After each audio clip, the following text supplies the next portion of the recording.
Good afternoon and welcome back. So this is our first of the monthly Q&A sessions. That's kind of reverted from the weekly ones we were doing, but due to a few commitments over the summer, I've kind of changed it to monthly for now. Depending on how they go, we may go back to weekly at some point. I'm sort of thrilled to announce we've had a big influx of new YouTube subscribers over the last month. So we've now surpassed the 1,000 subscriber mark and actually quickly closing in on 1,100. So if you are new and this is the first time watching this, then welcome.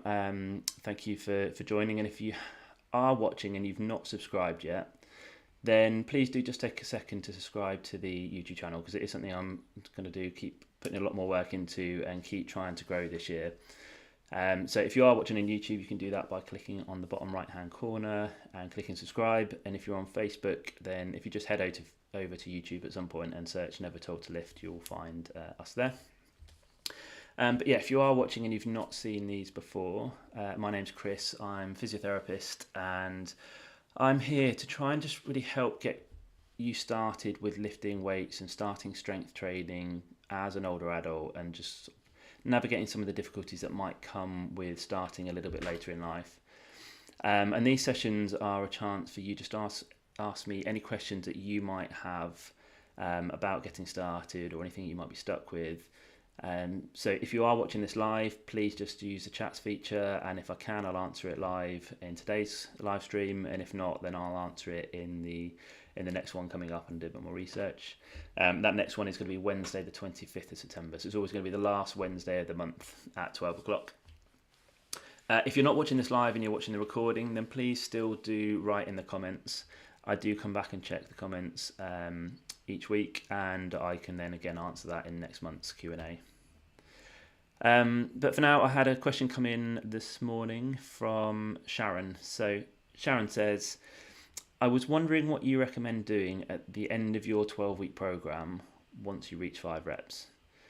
Do I choose different exercises and start again with 12 to 15 reps, or do I stay at 5 reps and keep increasing the weight to keep the reps at 5? Or do I use the same weight and build the reps to 12 to 15 again?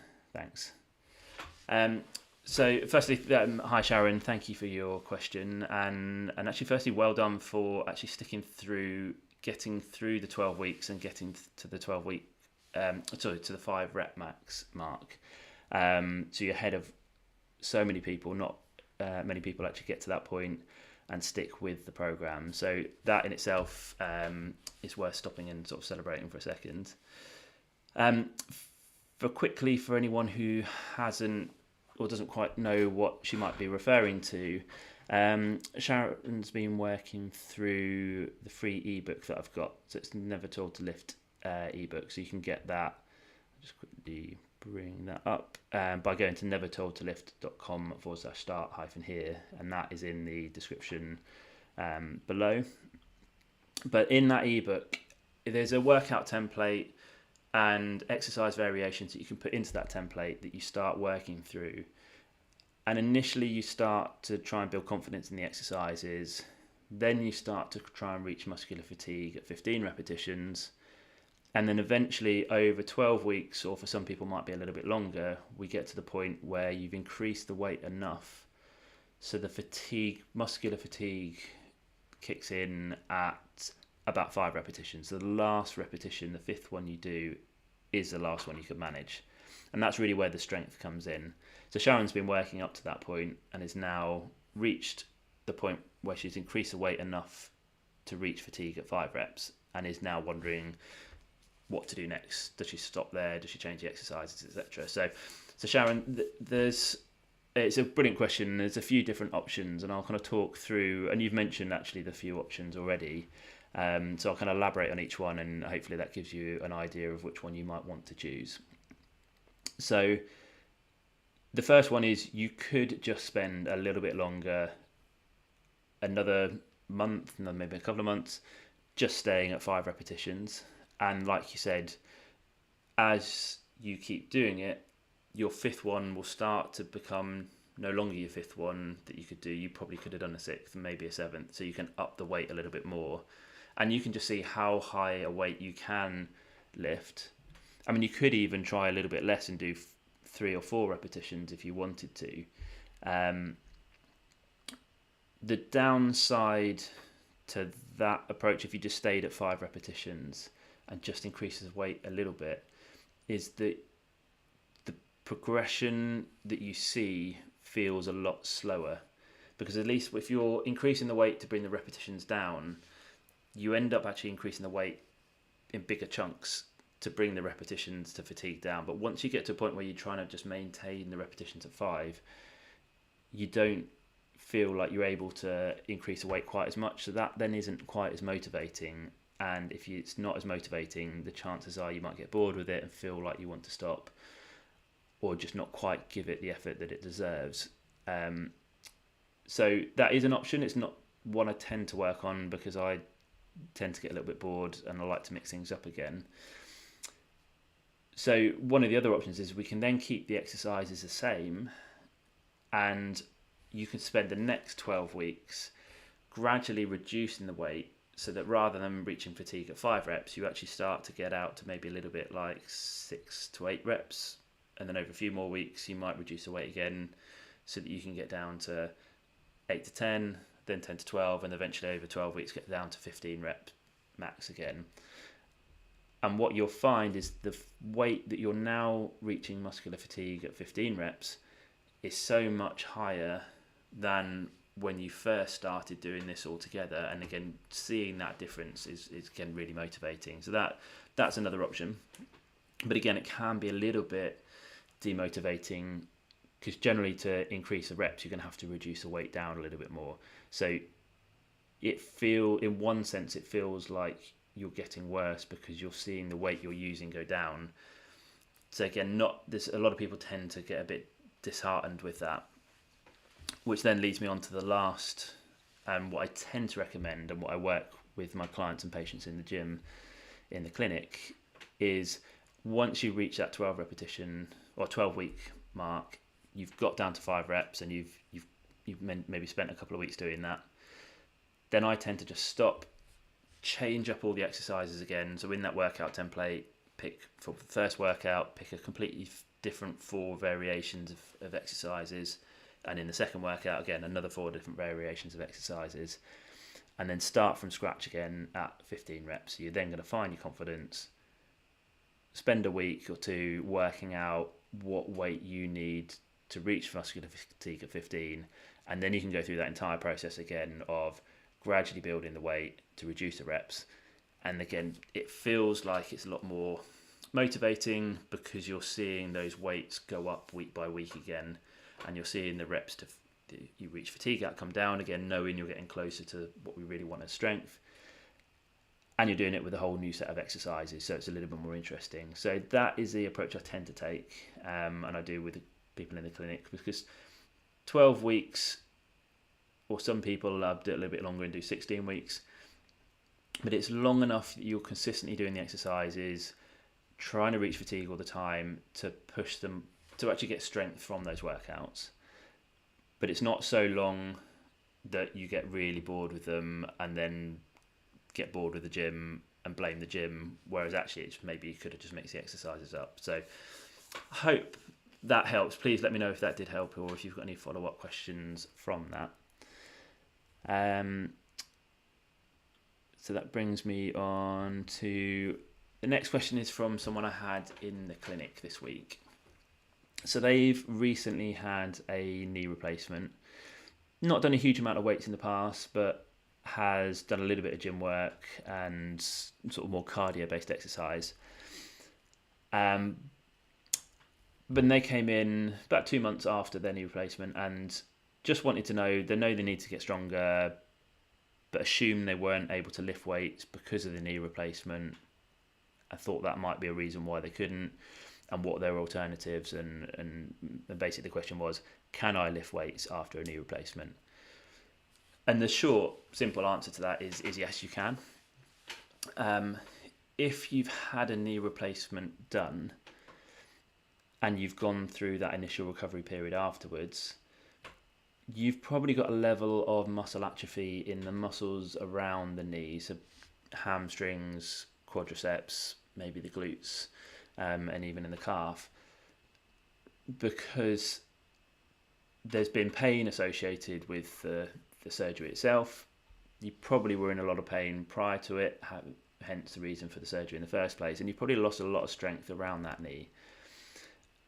And it's really important that we try and build that strength back up again. So the knee replacement itself will kind of deal with those initial arthritic symptoms that you had, but it won't deal with the strength deficits that you would have built up over time leading up to the surgery, and particularly in that recovery period afterwards. So we really do need to build the strength in around the knee, because if we don't, you might find you end up compensating. So you might end up having more stress going through the hip, and then often you find people who've had a knee replacement might at some point in the future need a hip replacement, or you put all the weight onto the other side and those joints might not be able to tolerate the sudden increase in demand that we're asking them to do. And it's not uncommon for, again, someone to have a knee replacement or a hip replacement on one side and then start to need one of the other joints doing on the other side.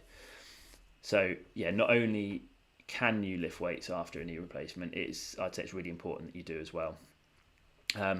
However, we do need to bear in mind that certain exercises are going to place a little bit more stress through the knee than other exercises, but it's placing those stresses through the knee that we learn to tolerate more. So they're not bad exercises. They're not ones we should avoid. They're the ones that need to be done, but we might need to adapt them in the first place. And that's going to be the difficult bit, is finding a good start point.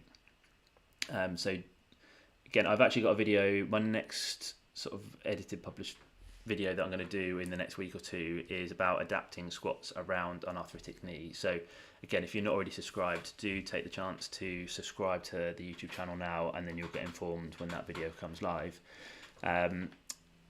But yeah, we do want to take it slowly, because initially, rather than reaching muscular fatigue with the exercises we pick, you might find it's the knee that limits you, and that starts flaring up first. So I'd rather kind of start small with body weight exercises, check your knee can tolerate it. If it can, let's add a little bit of weight, and then let's start to repeat it with that little bit of weight. If it can tolerate that, let's do a little bit more, and then a little bit more. So you're not jumping in with heavy weights. You're building up very slowly, and it might take you a few weeks, maybe even a few months to really feel like you're getting to muscular fatigue with some of the exercises, but you do need to get to that muscular fatigue point to really build the strength in the muscles around the knee. If you have got a painful arthritic knee and you are due to have surgery, or you've been told you're going to need it at some point in the future as well, just wanted to make a note that a lot of people feel like it's painful now, I don't know how to get started, I'm probably going to make it worse, I'm going to wait till I have the surgery, then I'll start the strength training. And the problem with that is the weaker your knee becomes, the longer the recovery is following the knee replacement. And sometimes the worse the outcomes can be as well, in terms of how much pain it actually relieves. So again, I would try and get some confidence doing some of the exercises now. And again, it's probably going to be even more difficult finding a start point for you at the moment. And that's where visiting a physiotherapist or a rehab professional, sports therapist, can be really helpful to help you find those initial exercises that you can get started with, because it is the starting point that's the trickier bit. And then once you've got a little program of exercises, progressing from there tends to be easier, knowing you've always got something to fall back to. But yeah, the stronger you can get prior to having surgery, the better the recovery will tend to be, and the quicker the recovery tend to be. And you kind of just set the foundations for building strength following any joint replacement that you might have. So yeah, longer answer to the very simple answer: yes, you can lift weights after a knee replacement, but you might just be a little bit careful about how you get started. So I just wanted to mention that ebook again. So if you are interested, then it's nevertaught-to-lift.com/start-here. And that's just going to help you get started with your own strength training program, like Sharon did in that first question. The link to that is in the description. If you would rather read a physical book rather than on a screen, then it's available as a paperback on Amazon. So just search Never Taught to Lift on Amazon, you'll find that there.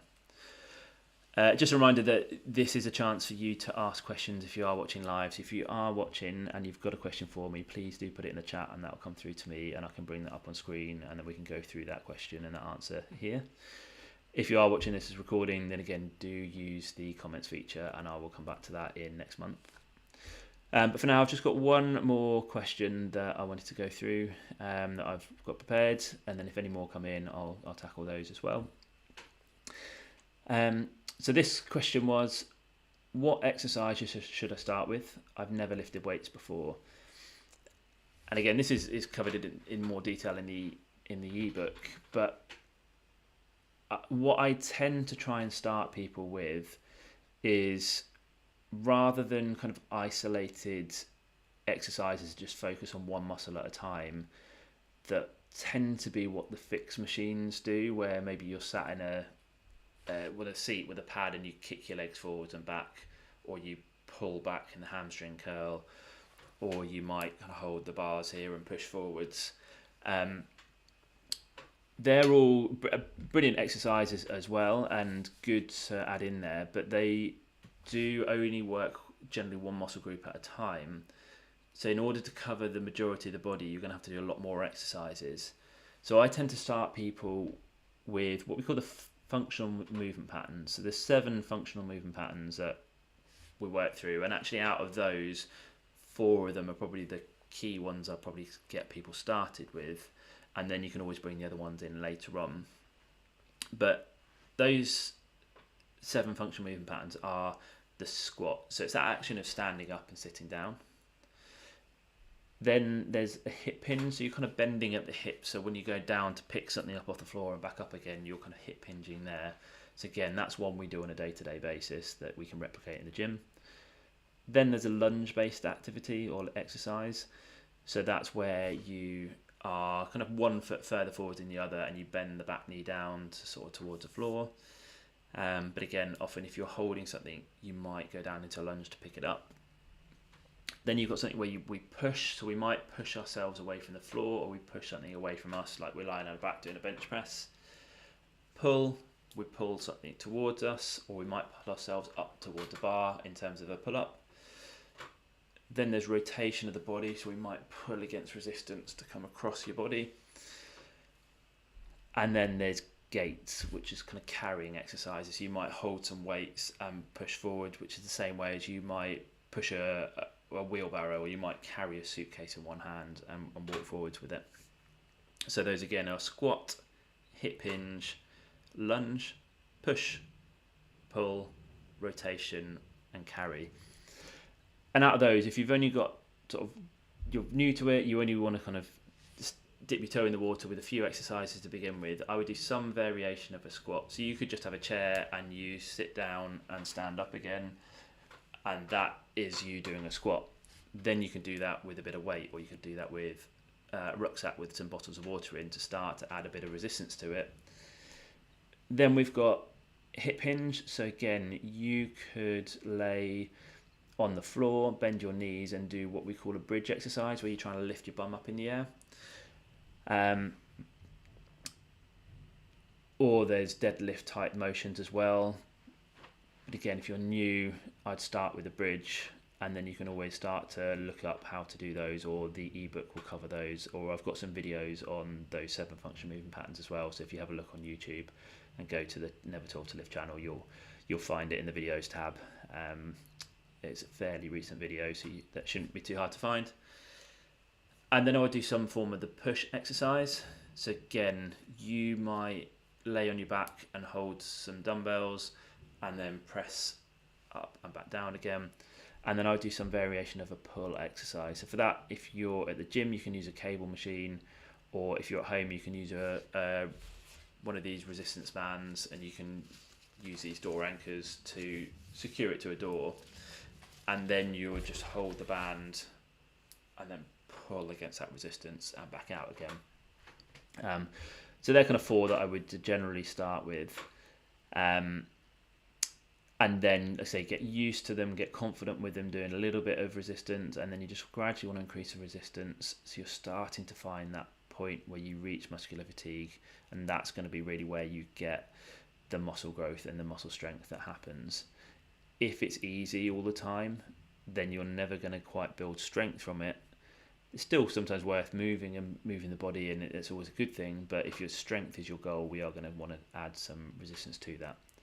And again, once you get confident with those, you could do those on one session, and then on a second session, you might then bring in the lunge, the rotation, the carry, and you could pick in another exercise, which might be one of those isolation exercises that we talked about.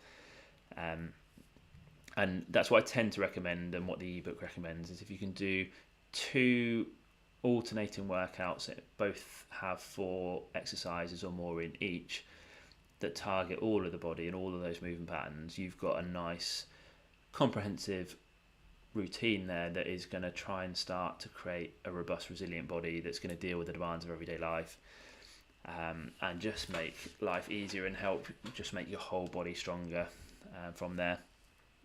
So yeah, that is what I would start with there.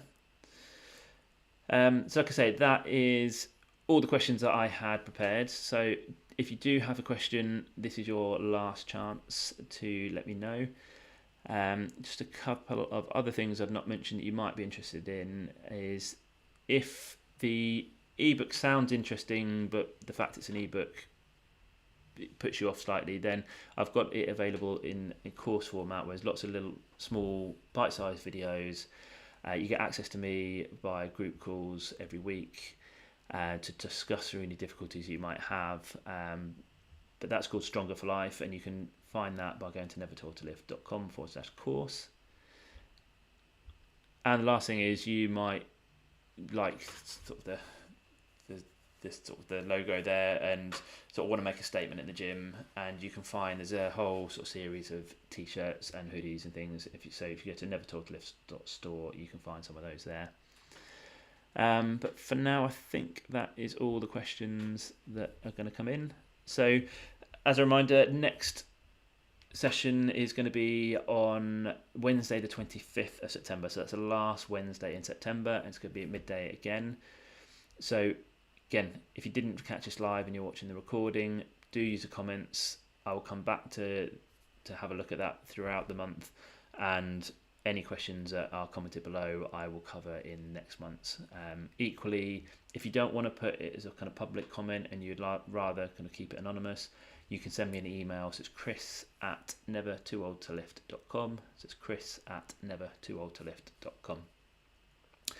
Brilliant. Well, I hope you have a great month, and I will catch you on Wednesday the 25th. Okay, thanks. Bye.